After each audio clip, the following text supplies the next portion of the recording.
welcome to Ottawa Experts. I'm your host, Barbara Balfour, and I'm thrilled to bring you a new and exciting show this season for you.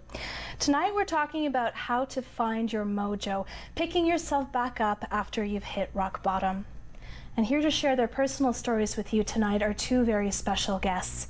First, we have deaf-blind speed skater Kevin Frost. Kevin has won 16 gold medals and set 9 world records in blind speed skating. He has also won 60 medals against able-bodied skaters and ranks 8th in the world. If that wasn't enough, Kevin Frost also golfs. He's a rower, he's a track runner, and a tandem cyclist as well, and he's raised money for deaf children in third world countries. Welcome to the show, Kevin. Thank you so much for joining us. Pleasure to be here tonight. And next, we also have Jamil Bouya. He is the owner of Burgers and Fries Forever. You might have sampled one of his yummy burgers at either his Bank Street or Dalhousie Street locations. Jamil is a first-generation Canadian born in Montreal to Bangladeshi parents. Despite his mother's delicious home cooking, Jamil's favorite meal was always burgers and fries, and hence his restaurants were born. Along with his fiancée, Jazz Fenton, Jamil is spearheading an initiative to stop child marriages through a new and exciting line of skin care products that they have developed called Yellow. Welcome to the show, Jamil. Thank you. Thanks so much for joining us. Wonderful. Later on in the show, we'll be joined by business and life coach and psychotherapist Kathy Lumsden, who's written several books on this topic, the topic of resilience, and will be able to answer any questions that you might have. In fact, if you have any questions for any of our experts throughout the show, please don't hesitate to call 613-759-8706. That's 613-759-8706, and our experts would be happy to hear from you and answer any questions that you might have. I'd like to start with you, Kevin. Tell me what's your story? How did you get here? You're deaf and you're blind, but this wasn't always the case. Yeah, just to share with the audience, I have Usher syndrome. So Usher syndrome is when you lose your hearing at a young age, and later on it takes away your vision. So my story kind of starts off by when I was in grade 7, my math teacher approached me. He realized I had some hearing issues, and I went to my audiologist, and he said, "Kevin, what have you been doing for 11 years?" And she said, "We've done some hearing tests, and you only have 25% hearing." I taught myself how to lip read. I thought that's the way everybody lived. So I didn't really, I just put 2 and 2 together, put a hearing aid on, and let my hair grow long because I didn't want people to stare at me. And with the help of the great school system, I had a lady who taught me how to speak without hearing words through teaching through my proms.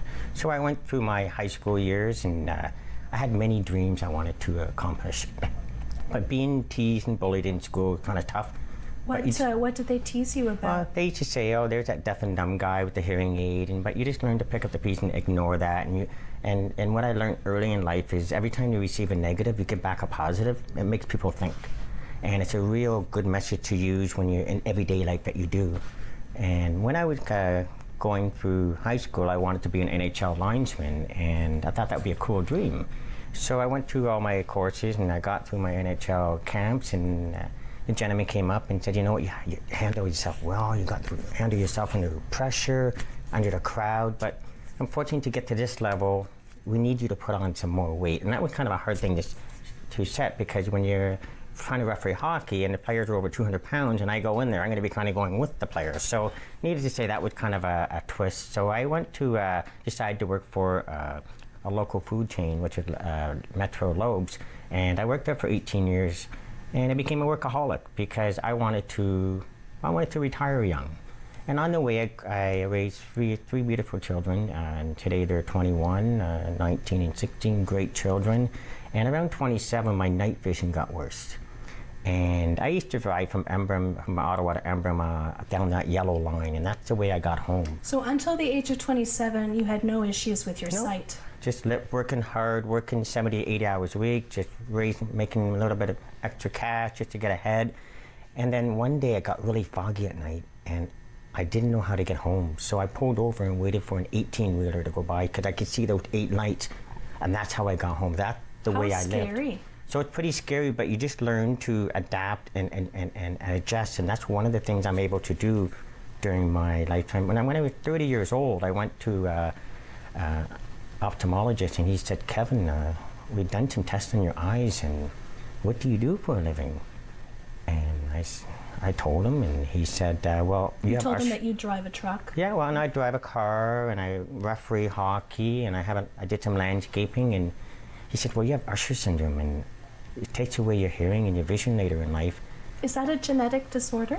Yeah, it's yes, it is, and like I said, nobody in the family has ever had it, thank God, but the reality is, he told me something really hard. He said, Kevin, I have to actually take your license away, your job away, and you actually have to stop refereeing. And it was pretty traumatic, because when you work a lot of hours and a doctor who's a great authority has to take all that away, it's the nastiest feeling that you're ever going to encounter. It's hitting rock bottom. And you were going through a divorce at the same time? Yeah, a year later we went through a divorce, and but they're a great family, a great person that I was with, and we just moved on. But at the end of the day, I had to pick up the pieces and move on forward. And with the help of CNIB, with the help of my service guide dog, I had first from Canadian Guide Dog, I had Nemo, now I got Lewis with me. They're able to bring my independence back. But I also had to get through the anger, the denial stage, the frustrating stage. You know what, you have to build back up. And I didn't want to sit around doing nothing. So I decided, as you mentioned at the beginning, get involved in speed skating, and 20 years later I would accomplish things that I've never thought I would, being in 4 different national sports in the athletic world, and continue to do those great things. But at the end of the day, to get where I was, it wasn't easy, because you're going to be winning some races, you're going to be losing some races, you're going to have some bad days, you're going to get injured. You just got to learn to pick up the pieces. In life, it's all about plan A, plan B, plan C. It's not always going to work. So those are some of the tools that I was able to use to pick up. Is every time you go over a hurdle, there's going to be another one you're going to face. And you just got to find ways to push through the mountain and use that positive energy. And when you're around positive people, they feed off you. And also for 15 years I did missions, and that was one of the things that turned my life around. Realizing going to these countries that don't have running water, that don't have electricity, that don't have what we have. And I was able to help 28 kids hear again with new hearing aids by raising money. Which countries did you go to? Mexico, and I was just also assisting in Nicaragua too. So it was kind of cool to just give somebody a life back, and realizing that I only have 3 senses left, but there's a lot more people who are worse off. And if you really look at life, we all can make it happen. We all can be successful. We all can go forward. The mountain's always big. We just got to get over it. But be prepared. There are going to be more hurdles. And when you learn to give, the more that you give, the more that comes back to you. And those are some of the secrets I've able to accomplish, trying to be a multi-sport athlete, trying to move on forward to doing different things. Even to this day, I'm always having hurdles. But you got to pick up the pieces to keep on going and going and going. You can't give up. And at the end of the day, it's all about positive attitude. And that's one of my secrets, is being positive all the time. You know what? It's okay to have discussion, have arguments, but at the end of the day, if you're positive, you're going to feel good every day. Did you always have a strong support group? Did you have people around you that believed in you, or did you ever feel completely alone? Actually, yes, I did feel alone, but I also had great family, great support from CNIB and just friends. But at the end of the day, when you come back to reality, I could lose all my hearing, I could lose all my vision, but I couldn't let that stop me. So, was it tough? Oh yes, it was tough. Was I able to pick up the pieces? Yes. Did I have some crying days? Yes, I did. Did I get injured? Yes, I have. Not enough time to explain all the injuries I have. Having Usher syndrome can be it can be a hidden disability. Hang around me for a day, you have a different view. I have a guide dog. I can use a cane. It gives me more independence. So it's really interesting. Some people would say, well, what kind of disability does that person have? Well, at the end of the day, when you hang around with the people who have disabilities, you get to see the true colors. When you only see them for 2 to 3 minutes, that's not everything in life, guys. Like Jermaine here, if he got his business, he's working hard, everybody. Nobody gets to see all the extra hours he puts in to see what he wants to accomplish in his... Janelle and I were talking about that earlier, about the optics versus the reality of a situation. You seem to be in a really good place right now, Kevin, but how long did it take you to get there? You know what? That's a great question. You know what? I always say every day is a great day, because you never know what you're going to encounter in the next day. My take would be is if I didn't have my service guide dogs, I wouldn't be here today, because I could have been hit by a car or an automobile if they didn't make their decision. So to answer that question, I do live a life to the fullest every day, and I really hope that people will too. When you're having bad days, think about the other people that are worse off than you right now in Florida and Houston. Like, think about that. And here we're having a great conversation, but these people are just trying to survive. So remember, there's always somebody else who's worse off. Kevin, we got a question in from one of our viewers, and they want to know who has inspired you along the way. Actually, Terry Fox. He just never gave up, and he's been my my idol. But there's a lot of great people that I've been around, like just my family, and there's just my friends, and just being around all the support that I've been getting in my local area, like just for the sake of my sponsors, and like for golfing, I have golf at Pine View and Glenmar and White Sand, for those people who step up forward to make my golf game better. But that just, there's so many sponsors who've stepped up to help me, and the list is too long. But the problem is, if it wasn't for them, I wouldn't be where I am today. So kudos for them, to people who stood up for me. Exactly how much hearing and vision do you have? So right now I have 9% hearing. If I don't wear my hearing at all, it's 0. And you brought these earmuffs to demonstrate. So when I do presentations, I've done over 300 presentations around the world. So I try to teach people, go in the shoes of a deafblind person just for a minute, just to get a grasp of what it feels like, and you'll have a different perspective in life. And I was able to do all these things above and beyond what we just talked about. When I tried these earmuffs on, I could barely hear anything. Because you're not used to, you have 5 senses, so you're not used to it. So it's a change. People don't know how to.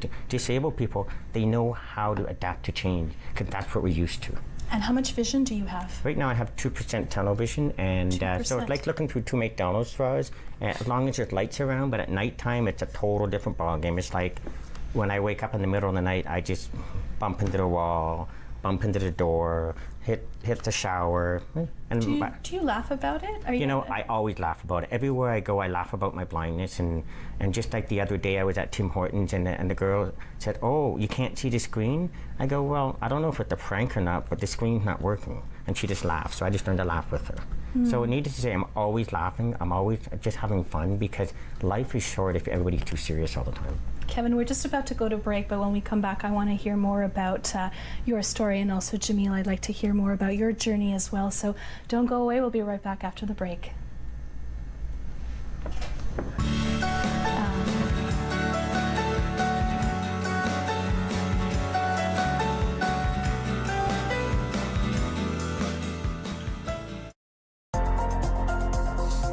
The following program is brought to you by Rogers Anyplace TV.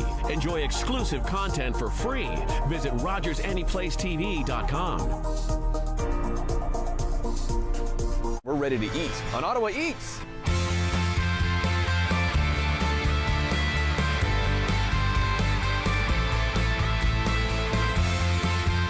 Make sure you check it out on Rogers TV.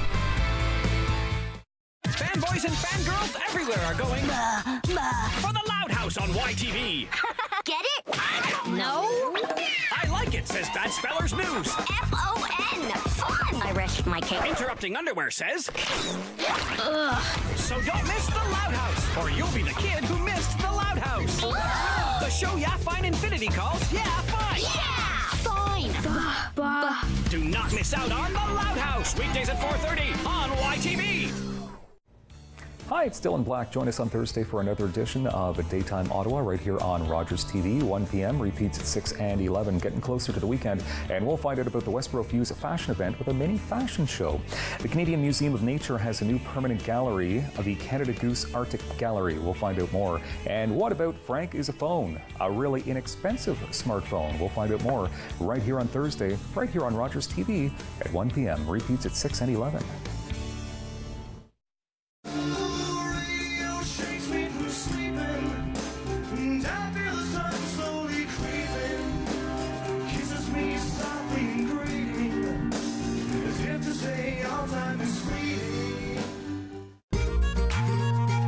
Join world leaders as they share innovative solutions for the pressing issues the world faces. Watch the One Young World Ottawa Summit, exclusively on Rogers TV.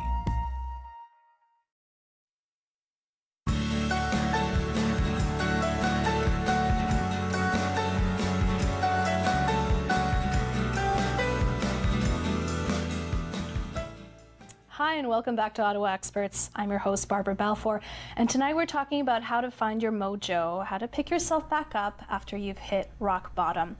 The Japanese believe that when something has broken and has suffered damage, that it has a history and it becomes more beautiful. So when they fix a broken plate or a cup, they actually highlight the cracks with gold. The idea of flaunting your scars, of owning them rather than hiding them, is a very powerful concept and speaks to the theme of resilience. And here tonight we have with us in the studio two guests who are sharing their own personal stories of resilience. We're joined in the studio tonight by deafblind speed skater Kevin Frost and entrepreneur Jamil Bouya. Kevin, thank you so much again for joining us in the studio. Really touching story. Wanted to ask you about some of the takeaways that you've taken away from your personal experience. Yeah, I think it's what I've learned a lot that would help people is doing over 300 motivational talks from different countries and different just business settings, school settings. You get to see how people think, and you really help them when you reach into their heart. When everybody lives a very rushed lifestyle, we're on the phone, we're in a hurry to get everywhere. But what I realize is we all sometimes need to slow down to realize what impact we're having. And when there's somebody who had a disabled or somebody who's gone missing in your life, that's when we wake up. And unfortunately, life is very short. And by sharing my story to different groups and different organizations, and it's really interesting now when you get kids asking great questions, and that really helps a lot. And really interesting, the kids are always interested in the guide dog, which I have Lewis. But at the end of the day, what I've learned in the long run at everything, it's all about your positive attitude. If you're always happy and every day is a good day, and be realistic that you're going to have hurdles every single day. I face them day in and day out. But you put the basic principles is every time you receive a negative, you get back a positive. I'm telling you, the karma will come in your favor, and you'll be saying, why didn't I start this sooner? And also about the giving and volunteering your time. Doing it for 15 years and just letting 28 kids have some freedom is a gift in itself. And I'm always helping kids around the Ottawa area, everywhere I go. And I just love putting a smile in their face, because if we make life simple and not worry about the little things, I think we're all going to be a little bit happier people. And I think at the end of the day, that's been my long-term focus. And being in the sporting world, that's helped me a lot. And also working out is a good therapy for me. When I'm having a stress day, I work out more. And that really helps me get to the next level. And Kevin, you've actually sent us some photos of some of the athletic pursuits that you've been involved in. Maybe we could pull those photos up on the screen just to showcase the range of activities that you've been involved in. And not just involved in, but excelled in. Yeah, like I say, I think what I realized that, it wasn't easy, guys. It wasn't, it was hard work. And it's all about the people who believe in you, and you're gonna have some bad days, you're gonna have some good days, and you're gonna have some social days, and some days you don't just want to do anything. But the more you put into it, the harder you train, your dreams will come true. And I've done quite a few things, accomplishments, and I'm going to keep on going. And I hope in 3 weeks when I'm in Texas at the International Blind Championship, I hope to gain there. If I can do well there, I might be able to go to Italy next year in 2018 for the World. That's amazing. So it's really interesting golfing. I have a guide, he watches the ball, and I think a lot of people would be surprised to know that someone who's blind can play golf. Yeah, so it's very true, but that just shows you that if you put your mind to it, you can do it. And what question have you received that has really surprised you, or what's some of the most interesting comments or feedback you've received as someone on the circuit? People, like you just said it, people say, how do you golf? Like how do you speed skate? How do you do all the things you do? I go, you know what? You gotta just go try it. If it's something you never tried before, you just go try it. And as you get better and better, like I can share one of the stories. I was at an international championship, and I was skating along doing a 1,500 meter, and I flew off the track, not realizing how close I was to the edge. But the reality is, I didn't get injured. I got up and finished the race, and I still got a point. But the point is, every race is different. Every golf game is different. Every tandem race is different. But it's all about what you put your heart, mentally preparing the heart, eat well, smile and laugh. Thank you, Kevin. Jamil, I want to hear your story and how you got here. You're so young. You're 30 years old. You're an entrepreneur. You own 2 restaurants. You've developed a line of skincare products with your fiance. You've got so much on the go. But as we were chatting about earlier, sometimes the optics don't match up with what's going on behind the scenes. Tell me a little bit about your journey. Yeah, like before I get into that, I just really want to, acknowledge this amazing man beside me. I feel very out of shape. And, I'm just really hearing a lot of his things about hitting rock bottom, being positive. These are all things that we really forget. And it's really hard to, sometimes take yourself out of your own little world, because we all do it. We all think we're the center of our own universe and our problems are the worst. Our success is the least. We compare ourselves. Like I said, I feel very out of shape right next to Kevin. Everything. You think you're having a bad day, right? Yeah, and then I hear his story, and it's really grounding. It's perspective is very hard to achieve in this world because we grow up with all these different forms of communication, expectations. With social media, it's kind of gotten worse than ever. So about a year or 2 ago, I became very depressed. I became very, just hard on myself. I'd go online and other restaurants are expanding and I'm still at 1 unit and, this and that. And you kind of come to realize it's a bit of a game. People, they put out their best foot forward. Yet, like Kevin said, you spend a minute or 2 around those people, but you have no clue what has happened. Well, nobody sees all the times that you bump into the wall when you're trying to find the bathroom at night, right? Exactly, and especially with entrepreneurship, it's become this very glorified thing, Ever since, so how I started was I was working in the government, I did a few co-op placements, and, that's when the student budget freeze happened, no more hiring of anyone, and I kind of kept just jumping around between casuals, realizing I don't really want to do this anymore. It's a lot of stress and work, and I really believed in myself in the beginning. Everyone's making it seem so easy. What did you want to be? Well, you know what? When I was a kid, there was times I wanted to be a dentist. I always wanted to own a business. I loved to eat.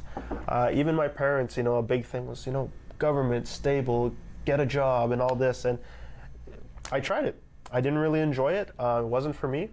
And, kind of grew up and I really did the one thing many people don't teach you to do, believe in yourself. And I did hit rock bottom 2 years after the belief, and a big part of it was just a lot of trauma I didn't deal with as a kid. Just like Kevin was mentioning, bullying, people calling you names, even family members, pressuring you into living a certain lifestyle, doing certain things. That's tough. And you're a first-generation Canadian, Yep. And I'm a first-generation Canadian as well. Okay.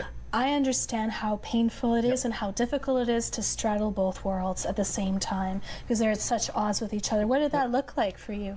It's hard because, I totally understand where my parents are coming from. I totally respect everything that they've done. They've lived such a hard life, and I understand it. I haven't experienced it, so it's very hard because, like you said, you're straddling 2 lines. You're a fusion of 2 different cultures. You're very unique, in that sense that I make fun of many of the things that happen at home, but most people don't even get the jokes because they can't relate, So it's very difficult because I totally relate to why my parents feel a certain way, but it doesn't always align with who I am, right? And getting that across, there can be a lot of friction, a lot of tension, and a lot of crying, and a lot of hurt feelings, and just a lot of animosity over what? Nothing, really. Nothing. And, you start to really doubt your self-worth and many other things because other people put a label on you or they call you a certain thing or, words hurt so much, but we give them so much power. And it's a thing that I feel like it's human nature kind of, and a big part of it, as I've said before, as an entrepreneur, it's those outside voices, it's the media, it's, social media. Like I look up to so many of these, restaurateurs or entrepreneurs, and you always see them at the height of their power, as I've said. You see their best face forward. It was kind of like when I was first dating my fiance, things are sunshine lollipops, but when you move in and she's not feeling so good on a certain day, suddenly it's like, whoa, I didn't see this before. And you just learn to adapt. You really learn to get loud, talk about your problems. I used to bottle them up. I used to think I'm the only one who had issues. And then you kind of really realize other people have so many worse issues that they don't talk about, that, we all beat ourselves up just as bad as you're beating yourself up. And things really turned around last year when I started talking about my problems. I kind of joined a men's support group. And coming from the background I do, our culture, we really, from Bangladesh, we really endear ourselves to titles. Doctors, accountants, you name it. Business. Hierarchy is important. Yeah, hierarchy is important. Restaurant owner, not so much. They're like, what? You're going to own a restaurant? Why are you going to do that kind of thing? But, I was in the support group with men, and they were successful business owners, real estate agents, lawyers, accountants, doctors. And these guys are just opening up about some of their deepest, darkest secrets, crying in front of each other, and just letting it all. That's unusual for men, isn't it? You know what?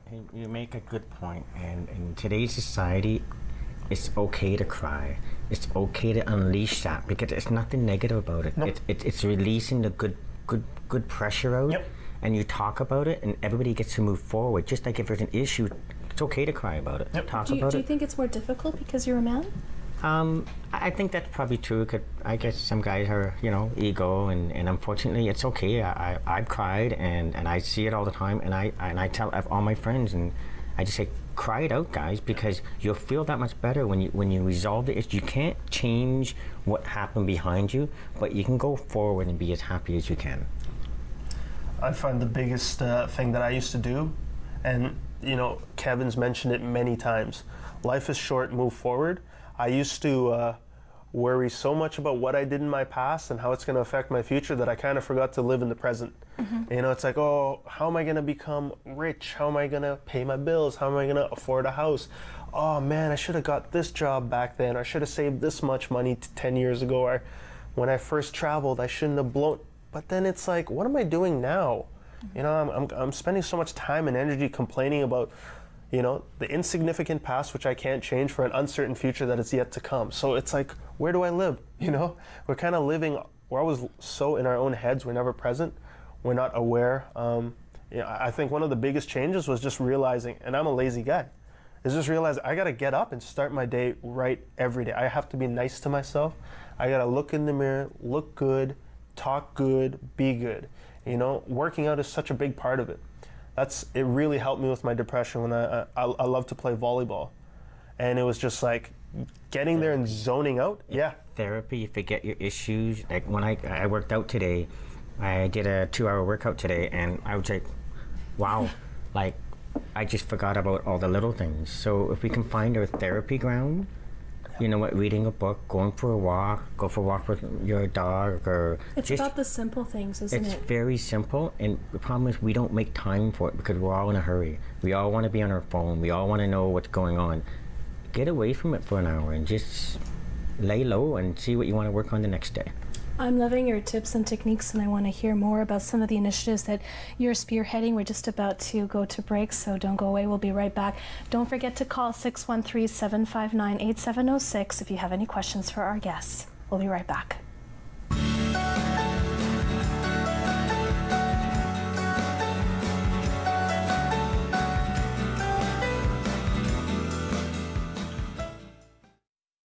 Get spooky to the music of Pink Floyd. Pigs. 2 full sets flawlessly performed by Canada's Pink Floyd. Pigs. Halloween night, October 31st at the Shankman Arts Centre.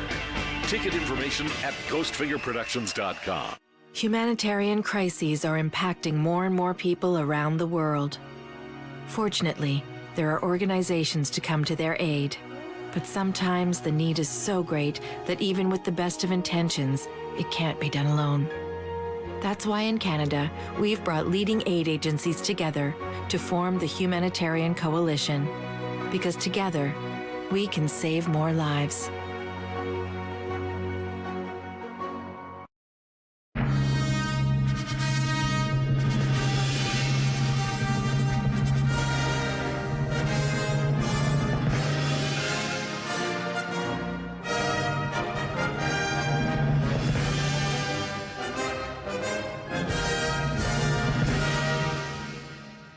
That was good. Let's go around again. That's fun.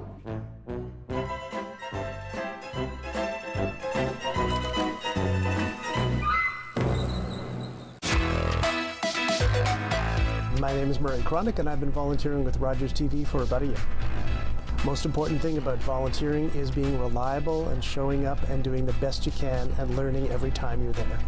The favorite thing about volunteering is the team aspect. I've said before that television production is just like actually being on the field or on the ice.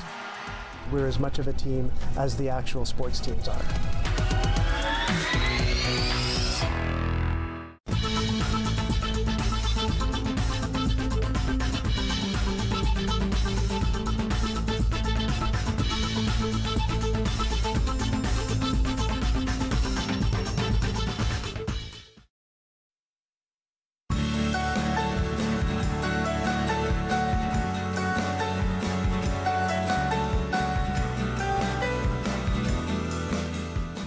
Welcome back to Ottawa Experts. I'm your host, Barbara Balfour, and we're here in the studio talking about how to find your mojo after you've hit rock bottom. We're just chatting with Jamil Bouya right now. He's an entrepreneur and owner of Burger and Fries Forever, as well as a line of skincare products called Yellow. And if you like prizes, you're actually in luck tonight because Jamil is very generously giving away a couple of gift certificates to his restaurant, Burger and Fries, and also a few samples of a turmeric skincare scrub. So if you'd like to have a shot at winning those prizes, please call 613-759-8622. That's 613-759-8622, and leave a message and make sure which prize you'd like to put your name in for. Jamil, thank you so much for sharing your story with us. You were talking a little bit about going through a depression a year or two ago, and I wanted to hear a little bit more about what rock bottom looked like for you and how you got out of it. Rock bottom was, it's not a pretty place. I would suggest everyone, even if the tickets are discounted, don't buy them. It was really hard. It basically came from a fear of flying, and like most people, a fear of dying, and kind of your relationship with what happens after, whether you believe in heaven, hell, whether you believe in nothing, whatever it is. It just kind of, I was flying overseas, and at the time I couldn't swim. So I've actually learned to swim once I got past the trauma, because I realized a lot of the swimming was mental. I basically told myself I couldn't swim for so long that my body would react in the sense that you weren't able to float. I literally wasn't able to float because I wouldn't breathe properly, because I just had resigned myself that I can't swim. So that fear of not being able to swim translated to I'm flying over water. And it makes no sense, because once that plane goes down, doesn't matter, you can swim, float, I'm gone. So that just, for some reason, brought out this fear of dying. And then that alone, just rock bottom was literally waking up in the morning crying for no reason, just being super negative and pessimistic about everything. Just, I didn't give a darn about anything. My business, I was just like, whatever, like, I have more problems in life than this. I didn't want to see people. I would just purposely avoid and dodge people. I wouldn't pick up calls. It was honestly like a really depressing place, and everything, the smallest thing, just became the biggest negative little minefield. It was like a mental minefield. Everything I stepped on kind of blew up, and we actually have a caller, Yep. Emily, who has a question that I think relates to what you're talking about. Emily, are you there? Hi, Emily. Thank you so much for joining us tonight. What was your question? I just wondered, as positive as anyone can be, even myself, I consider myself to be a positive person, but sometimes I struggle with trying to find that one driving motivator to kind of get past that negativity, if ever I have a bad day. So just wondering if there was one thing that either of you had that really moved you forward to getting past negativity and negative thoughts. So the question is what has moved you forward past your negative thoughts, past your deepest, darkest moments? I'll let you take this one first, Jamil, because you were kind of speaking to that. Yep. I'll try to keep it as short as I can because I'm sure Kevin's got some great stuff, but it really started with, just kind of talking about it to other people, like unashamedly talking about it, because I feel like many people are too worried what other people think about them. And that's where 99% of my issues stem from. I'm so concerned what you or Kevin or our viewers think that it makes me behave a certain way, even though I don't want to. So pushing that noise out is really important. Another big one, just to get over the negativity and to focus, is literally small things to start my day. Because I was told by a coach of mine, an emotional coach, that don't let a moment be longer than a moment. You can have a negative feeling. You can have, oh my Lord, I might die. Oh my Lord, my business sucks. Oh my Lord, I don't look that good. Oh my Lord, I'm fat, I'm this, I'm that. It's just a moment in time, right? If you keep watering that thought and then it becomes this full force jungle, it's no one else has really created this other than you by giving it life from external forces. So now, literally, I'll get up in the morning, look in the mirror, and I smile. Like the hormones from smiling, just telling myself, I'm awesome. It's like faking it till you make it. I'm going to kill the day. Yeah. Even going out for a walk. I love going out for walks now as one of the first things in the morning, just because it's very grounding, just seeing what's around you, seeing other people, just getting out there. Yeah. And what about you, Kevin? Well, it's really some good nail on the head we're talking about here. Is negativity, unfortunately, it can be kind of like the evil of why people don't move on. And I think hitting rock bottom when everything was taken away from me, you don't want to be around, you don't want to communicate with people. And in my case, because being a workaholic, and I transferred that energy into my transformation of trying to stay busy. As you notice, I moved on, going from losing everything, and I moved on to doing my sporting journey, and I said, you know what? I don't want to be around negative people. And if they are there, I will just slide myself away to attract the positive people. And unfortunately, like my motto is, when you do receive that negative, when you feel negative, find that point that makes you feel positive. So if you really think about it, if you try that every day, like I look in the mirror and I smile, every day is a great day. To me, Christmas is every day. To me, it's kind of weird, and it's so true. And it could, you know what? You just never know how far you're going to go in life. And I think if you can just look at the bright side of everything and don't exaggerate on too much on your negativity, because when you do, it just drains you down more and more. That's when I say do something different right away. Everybody does routine. When you change that routine, it'll help you get rid of that negative energy and being around negative and thinking negative. Do the changes in life when you're down, you'll get out of it quicker, and that's one of the secrets I've encountered. And also with my little friend Lewis here, when I'm having a bad day, I go down to my guide dog level and I just look at him and I feel I got life made just because I have a guide dog. Yes, I'm legally deaf and blind, but you know what? I could be worse. I could lose everything, but you know what?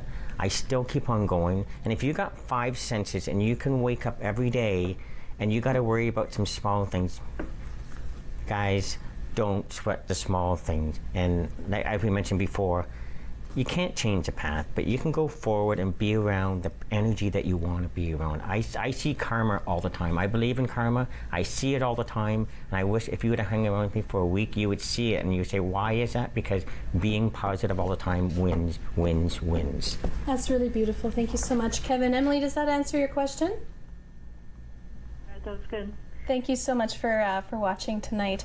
Jamil, we've got a little bit of time before we're off to our next segment. Before we're off to break, I want to talk a little bit about Yellow, the turmeric scrub.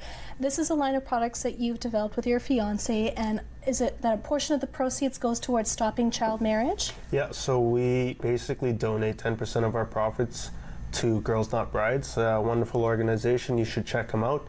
And they basically, partner with many not-for-profit organizations, world governments, helping basically educate, put in laws to make sure that the legal age of marriage is raised.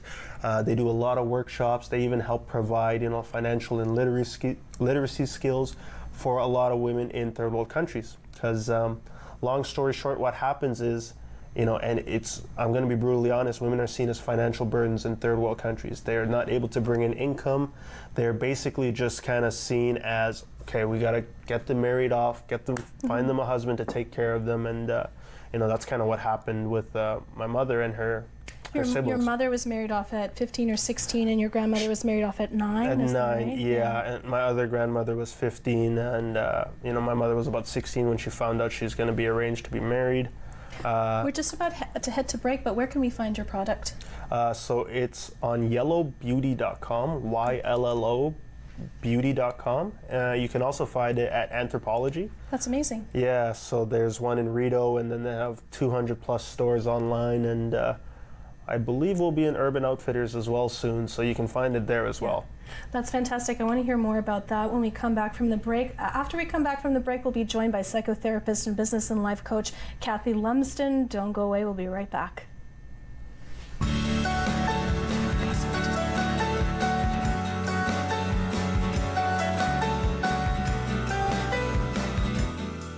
Treaty in Cree is Naskometoen, an oral agreement. And our agreements were always spoken. For George Spence, the core of treaty was Wichihioen, to help one another.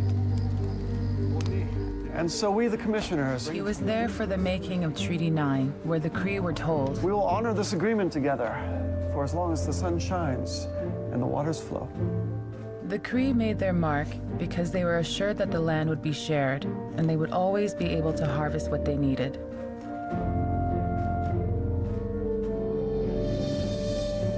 George Spence was my great-grandfather. In his life, he saw many promises of the treaty go unfulfilled. Treaties were essential to the creation of Canada. First Nations still fight for the agreements to be honored. I wish to go on a Disney cruise. Make my wish come true. Come to savor the moment. Try Ottawa's best restaurants, bakeries, breweries, wineries, food, desserts. Everyone loves food. You gotta eat, right? With cool music, a silent auction, and more. I hope you savor the moment.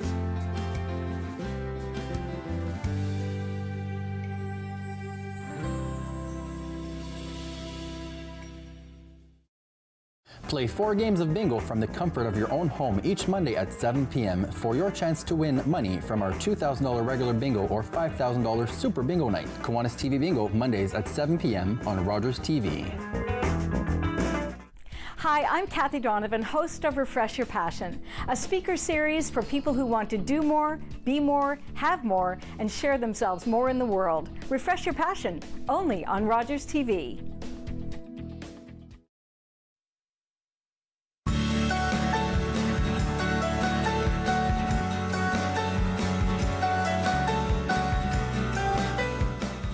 Welcome back to Ottawa Experts. I'm your host, Barbara Balfour, and we are joined in the studio by psychotherapist, life and business coach, Kathy Lumsden. Kathy, thank you so much for joining us. Thank you. You've written a couple of very interesting books about resilience, the best advice your mother never gave you, and debugging those bad thoughts with the be and me. What's that all about? Well, the best advice your mother never gave you was because she didn't know, right? So advice on how to pick yourself back up, move through. It was very interesting hearing those two speak because they resonate with hope and resilience. And you're going to fail, right? We all do. It's a part of life. It's a part of life. And I think sometimes we get stuck thinking that if I do A, B, and C, and I'm a good person, everything's going to be fine. But that's not true. We're going to have failures, we're going to have setbacks, and we're going to hit a wall. We're going to hit rock bottom at different times in our lives. Everybody does. Right? So it's not what happens to you, it's more how you deal with it. Exactly, how you cope. And that's the 5 different brain sense principles in the best advice your mother never gave you. I teach in my coaching and in my counseling. And then the debugging your bad thoughts is for children, because I think if we can learn early that we have the capacity to change our thought process, which you talked about, right? And if we can teach our kids in the school systems at home, then we're not going to have as many ups and downs in our lives. We're still going to have them, but we're going to cope with them. So that's certainly some food for thought for some of our viewers who are parents and raising their kids and not wanting them to go through what they did. But for our viewers who are mostly adult tonight, what are some of the most important coping mechanisms you think that they should take with them from the show? Well, one of the things that I think is so important is, in order to build our resilience, is we need to understand what's our why.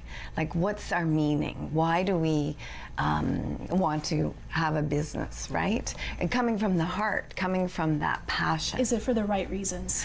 Exactly, right? Because we all have a need to belong and we all want to be useful. And when we are able to be that way, then the resilience starts to pick up.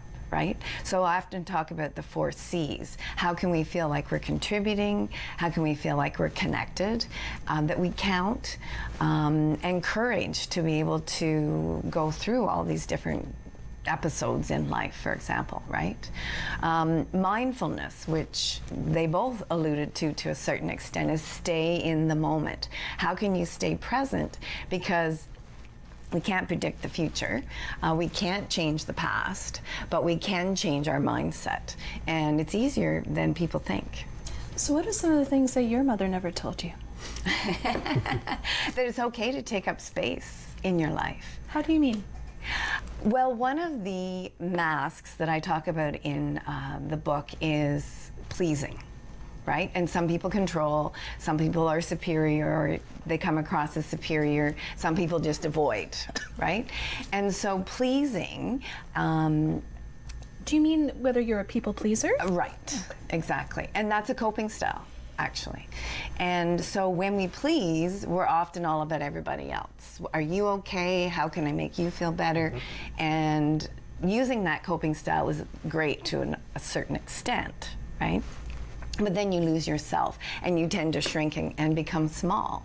So how do you take up the space that we're all allowed and have a right to?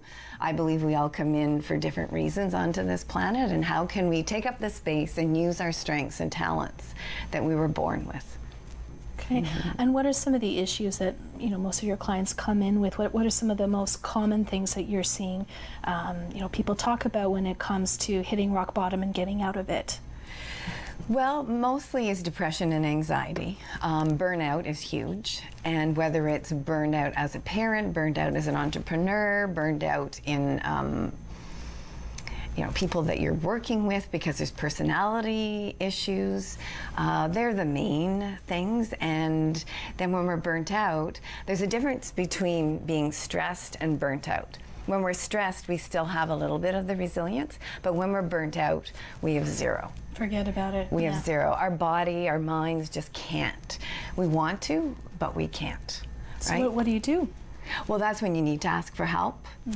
Talking about your issues. I'm so happy that you brought that up, and that you mentioned that there was a group of men of all different professions willing to discuss their issues. And so talking about it is important, asking for help, having a hero, and that's something Kevin talked about, Terry Fox. Yes. Who can you inspire to be? Who can you read about? Just to get yourself moving and knowing. Reading about stories like Kevin, right? Who very inspirational. Very, very inspirational, absolutely. Kathy, as a psychotherapist, do you think it's more difficult for men to pull themselves out of rock bottom than it is for women? Is there a gender difference? That's a good question. I think men can compartmentalize better with regards to their feelings, so sometimes they can pull themselves up quicker because they have that ability to compartmentalize. Whereas women may tend to have more the emotional side, and so sometimes they'll get stuck in the feelings. Not everybody, but so I don't know if that answered your question, but. Well, I think that's fair. And Jamil, you mentioned a men's support group that you were part of. How did you find them, and are you at liberty to share this group if people out there want to join? Or yeah, well, it's a bit of a interesting group in the sense that the person who led the group, Javon Langford, he's actually based out of LA. So he kind of does like a global tour. He does them in Toronto every once in a while. I believe he's out in London. It was actually a good buddy of mine. He's one of the original founders of Casco, does a lot of work for Chio, and he just knew I was kind of just hadn't heard from me in a while. Just, hey, how you doing? I'm doing this little, men's support group. I feel like you could use this, just kind of out of nowhere. After I came back from my trip, I was still very depressed. And I just kind of said, yeah, screw it. Like, I'm in such a bad rut. Then I'm putting my pride on the shelf. Yeah, I'm just going to put myself out there. Like, I really need this. I need something. I need some form of hope, just something to, basically get my eyes, like, just above the dirt. And I feel like the acceptance, part of it, just accepting the simple fact that I'm going to be out of my comfort zone. I believe Kevin mentioned it. When you live in your comfort zone, it's probably, other than your mother's basement, probably one of the worst places you can live. You don't advance much in life, and you regret many things. And that was a big thing that helped me, which was getting out of my comfort zone. Anytime I wanted to say no to something, my philosophy became, I don't care how much I regret it, especially because, I value my word, I'm going to say yes. And I just started putting myself out there. Hey, you want to do something? Yes. Hey, you want to go out, have a coffee? Yes. Hey, you want to speak at this thing? Yes. Even if you didn't feel like it? No, and there were days I just really didn't feel like it. But you still forced yourself. I forced myself because, you know what? Once you make a commitment, you don't want to be that person that kind of keeps breaking it. Yeah, well, even beyond the flake, it's more for yourself, right? Like, because then once again, I'm kind of empowering other people to, make my decisions for me. So it was just like, no matter what someone asks me, I'm going to say yes, even though I really don't want to. Mm-hmm. And that really helped me push forward, get out of my comfort zone, do many things that I didn't want to do, and get many opportunities. Kathy, are you noticing any trends in society in your line of work that might lead to where people are going or how they're feeling right now in terms of social media or technology, anything like that? Well, unfortunately, the younger generation are really hooked on. There's a lot of addictions, which is causing a lot of issues within the family systems and in isolation, right? And yes, social media for introverted people can be very helpful because then they don't have to go out and be with everybody. However, there's a point, right? So that's a really unfortunate trend that many therapists are seeing, unfortunately. I think you mentioned in our earlier conversation something about an 80-20 rule as part of your work. Tell me a little bit about that. Well, our mind's job is to think, and I often compare our mind to a computer, and it remembers every single experience that we've had. And for survival, it tends to focus on more the negative ones. So when I'm working with people, I'm often say 80% of our feelings are coming from our past. They're coming from our self-limiting beliefs. I'm not good enough, I'm failing, I'm alone, or I'm bad. Right? And it's not true. Those stories aren't true. We make up as little people. So 80% of our feelings is coming from back there. 20% has to do with the situation at hand, right? So you talked about comparing yourself to the other business owners, right? And you weren't doing enough and you weren't doing enough. So what was the negative self-limiting belief? Well, self-limiting belief was why haven't I made it, so to speak? Why am I struggling so much? I've met with many business owners since then, and for a while I was chasing a golden nugget, thinking they're gonna give me a piece of advice or a little USB stick filled with this knowledge that's just gonna make me obscenely successful overnight. And then I really come to realize that, that itself is the self-limiting belief. I've once again outsourced and externalized my success with other people's success. And I just realized, being an entrepreneur is exactly like being like Kevin, just not giving up. How many times, sometimes I was telling Kevin a story, I'll say this quickly. I try to get up in the middle of the night to go to the washroom, but I don't want to fully open my eyes because once I'm fully awake, I'm not going back to bed for a while. And he was showing me some of his bruises. And he was showing me, this is where I hit myself, and we're kind of joking around. I kind of hit myself here too. But the point in all that is he could have given up a long time ago. And as entrepreneurs, many people give up or they don't even start. And that's kind of where I was drawing the comparison with your comfort zone. You know, that's all it is. There is no magic formula. There is no $1 million secret. Do not buy those courses that people try to sell online. You know, it's literally just, you're gonna get beat up, you're gonna lose some money, but it's how far are you willing to go? How much do you believe in yourself? And who will stop you? If you allow others to stop you, I would have stopped a long time ago. Because I had a lot of people say, what are you doing? That's beautiful. We have a couple minutes left to break. Kathy, any final thoughts for our audience? And where can we find you if we'd like to get some of your life and business coaching, for example? Well, I was pleased to hear that you had an emotional coach. Bravo. I work at Rhapsody Strategies down in Byward Market, and I think the website's being posted. My books, also kathylumsden.com. Can you find them at Chapters? They used to be at Chapters. You can, Singing Pebble has them right now. Or I just call me and I'll get them to you. Beautiful. Yeah. And tell me about your Kickstarter with your yellow scrub, and what else have you got going on? Yeah, so we're launching 3 new products. We launched last Tuesday. We're about 50% funded. We still need your help. This is the plug. Yeah, you can check us out through our website, yellowbeauty.com. Other than that, you know, kind of like Kathy, I don't formally coach, but I really like to help people start up concepts with social media marketing, and especially the restaurant business being a very tough and, you know, competitive business. Yeah. So I also offer some consulting and some coaching there as well. So if anybody ever wants to reach out, I do all the social media for BFF. You can drop me a line there, or Jamil at burgersandfriesforever.com, one of the world's longest URLs. Is that burgers, A-N-D, fries? N. Burgers, N. Friesforever.com. And we can also find you on Instagram, Twitter. Yes, so I'm on Instagram as Bossitivity, BOSSITIVITY. Perfect. Clearly a little too long. Okay, wonderful. Well, thank you so much for joining us, for sharing your beautiful stories and wonderful expertise. I'm sure our viewers have benefited a lot from what you have to offer. Thank you so much for watching tonight. Please don't forget to come back in 2 weeks, Wednesdays at 8 p.m. Have a great night.